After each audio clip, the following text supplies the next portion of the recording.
ఎవలో మూలకు ముడుచుకొని పండుకున్న ఎవలో నా మాట జాగ్రత్తగా వినాలయ్యో. దేశంలో ఎలక్షన్ల గంట మోగిచ్చిర్రు.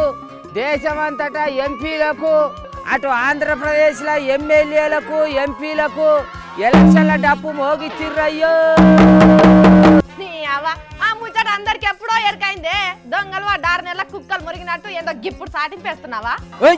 ఒక కుక్క గిక్క అన్నాం అనుకో సిర్ర అందుకొని పొడవల పొడతాయేమో అనుకుంటావు, కానీ ఇది సాటింపు కాదు. మరేంటిది? ఎలక్షన్ల సంఘం నగారా మోగించినట్టు ఈ రాములు డప్పు నగారా మోగిస్తున్నాడు అన్నట్టు. ఓటు నమ్ముకోవద్దు, అందరు తప్పకుండా ఓట్లేసి ప్రజాస్వామ్యాన్ని కాపాడమని చెప్తున్నావు. అరే తాత చెప్పు. అయ్యా, దేశంలో లీడర్లు నా దగ్గరికి రారి. నా ఇంట్లో 4 ఓట్లున్నాయి. నా ఓటుతోని తప్ప మీరు ఎమ్మెల్యేలుగా కానీ ఎంపీలుగా కానీ ఎవ్వరు గెలవలేరు. రారి. మున్పటి తీరు రేట్లు లేవు. ఈసారి డబుల్ రేట్లు వేసినాం. ఒక్కొక్క ఓటుకు 10,000 రూపాయలు ఇవ్వాల్సిందేనయ్యో. ఆయన ఇదెక్కడ చిత్రమే రాములా. చూస్తున్న రానులా ఓట్లని సాటింపేసి అమ్ముకుంటున్నాడు. ఈగేడ పోదును.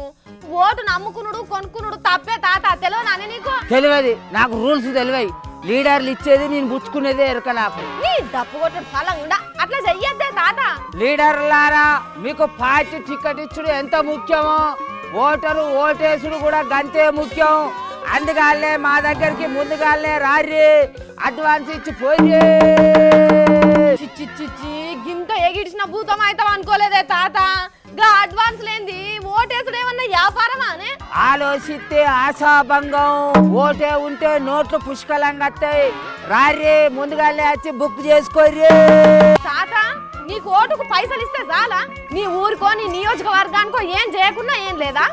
నిజమే పిల్లని, నా ముచ్చట మరిచిపోయినా. రావాలి లీడర్లు, రావాలి. మా ఊళ్ళో బడులు లేవు, అవి కట్టిస్తే పైసలు రావు. అవి కట్టియమని మేము అసలే అడగాము. ఊరిని అన్యాయం పాడుగాను. మా కాడ దవాఖాలు లేవు, ఉన్న కాడ డాక్టర్లు లేరు. అయినా మేము కావాలని అడగం. మా సొంటలు పోతే మళ్ళా దొరకరు. రావాలి. ఓ లబలబలబా, గిసోంటి ఓటర్ ఉంటాడా అనే తాత? అసలు గిన్నె అనే నీకు ఈ దేశంలో బతికే అర్హత ఉన్నదా? ప్రజాస్వామ్యాన్ని గింత ఆగమాగం చేస్తున్నా నిన్ను అండమాన్ జైలు వేసి రావాలి. మరి నిన్ను ఈ అసొంటోళ్ళని ఏడేసి రావాలమ్మా? పాతాళంలో పాతి పెంచడం నట్టవే లేదు. ఏమో చెప్పత్తాంది ఇవ నాకు. అరే నేనేం చేసిందే? అవ్వో సొక్కం సుజాత, ఓటుకెన్నడు పైసలే తీసుకోలేదు. బస్ కిరాయి కూడా అడగనే లేదు. అరే గట్లానకే ఇజ్జత్ పోతుంది నీ అవ్వ ముసలోడా. అయినా నేనేం తీసుకోలేదు. అసలు నా ఓటు నేను అమ్ముకోలేదు. ఏంటి ఫోన్ కల్పనా? మనూరి మల్రెడ్డికి ఫోన్ కలిపి మాట్లాడినా ఏ ఓట్లప్పుడు ఎంత తీసుకున్నావో అన్ని చెప్తాడు. అవ్వ ఇక నేను ఏడబోతునే. వాళ్ళు చెప్తే రైట్ అవుతుందా? అవన్నీ తప్పు అని నేను కూడా అంటా. అయినా తప్పే. మరి నేనేదో కాగితం రాసుకొని పైసలు తీసుకున్నట్టు తప్పు అని అంటాను. వాళ్ళు వచ్చి చేతులు పెట్టి ఇచ్చినంత ఎందుకు తీసుకోవాలని నేనే ఓ రేటు పిసుకు చేస్తాను. అవు తాత, ఓటుకు పైసలు తీసుకుంటానా అంటానవు. సరే అది అట్లుండని గాని ఎంపీలను పని కూడా చేయొద్దంటాను. అదన్న తప్పు కదానే? ఎట్లా తప్పు అవుతుంది? గిన్ని కుంభకోణాలు బయట పడతాను. ఎన్నడన్నా నోరు మెదిపినావా నువ్వు? నాకు పైసలు ముడితే చాలు, ఎవరి పైసలు ఏడబోతే నాకేంది అని అనుకునే దానివా? నేనెందుకు కంటు కావాలి? మరి తాత నువ్వు చెప్తుంటే నాకు కూడా ఆలోచన వస్తున్నదే. బుద్ధి కూడా వచ్చింది. నిన్ను నమ్ము, నాతోని కాదు. అవ్వో నీ వ్యవహారం మొత్తం తెలుసు నాకు. నా ముంగట ఒకటి మాట్లాడతావు, నాకంటే ఎక్కువ రేటుకే నీ ఓటు నమ్ముకుంటావు. నీ సంగతి తెలియదా? అబ్బో నువ్వు ఇట్లా సాటింపేసి చెప్తుంటే నాకు ఇజ్జత్ అనిపిస్తున్నదే. నేను ఎంత చెడ్డదన్నో నాకు అర్థమవుతున్నది. మరి ఏం చేస్తావు? ఇగో ఒట్టేసి చెప్తున్నానే తాత, ఈసారి ఎంపీ ఎలక్షన్ల ఓటుకు ఒక్క పైసా కూడా తీసుకోను. పైసలు తీసుకోకుండానే ప్రశ్నించే అధికారం వస్తుంది. రేపు ఎంపీ ఏదన్నా పని చేయకపోతే నిలదీసి అడుగుతా.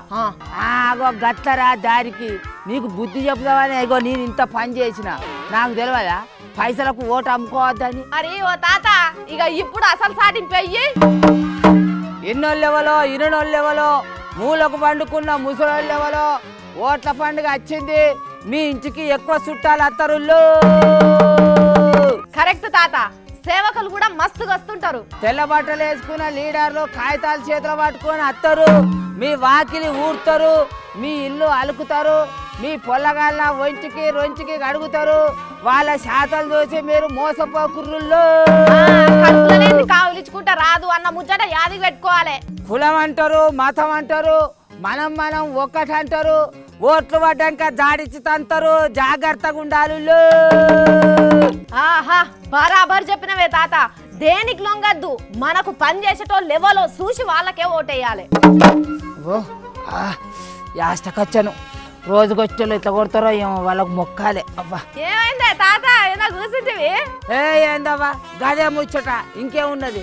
అయ్యో మళ్ళా చెప్తాడా, ఓట్లు అమ్ముకోకుర్రి, అమ్ముకుంటే మనల్ని మనం అమ్ముకున్నట్టే. మా తాత బరాబర్ ముచ్చట్లు చెప్పింది కదా అనుల్లా.